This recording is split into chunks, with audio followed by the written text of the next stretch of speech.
just add one thing, because I grew up in a couple miles from Cam and had a vastly different experience in my middle school, right? Like a completely different experience. And I looked up Elliot Engel's FEC filings, and like a bunch of his donors are from this district, and there's a reason that, or from this part of the district rather, that I grew up in.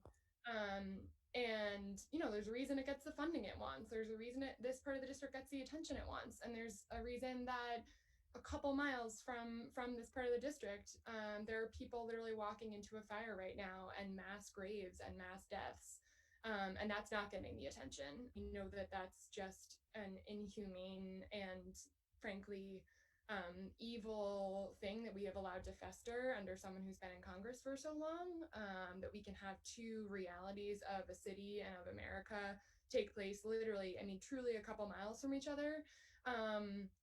And it's so I think the choice is clear at this point, especially in this crisis. But Cam just illustrated, this has been going on. These two realities have been going on forever, and this crisis is really just bringing it to a head that, like, some people in this part of the district where I grew up have the choice to stay home, have the choice to stay safe, have the choice to work from home, have the choice to, move around, see other family. And Jamal's the only one right now, as far as I'm concerned, who's fighting for the people that don't have that choice. I saw him, I know this, and I know this as someone who cares about the well-being of my family and my colleagues and my neighbors. I know Jamal has been out with nurses in Yonkers, in the Bronx, literally making sure they're getting their PPE. And it is genuinely alarming and upsetting to feel like the person that represents you and represents your community, which is a lot different than Cam's community, which is a lot different than Jamal's community, than Theo's community.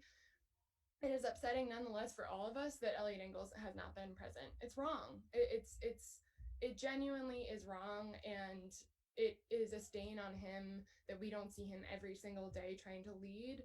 And the only reason I feel hope when I see the death tolls rising in these parts of the district that we're talking about is because of Jamal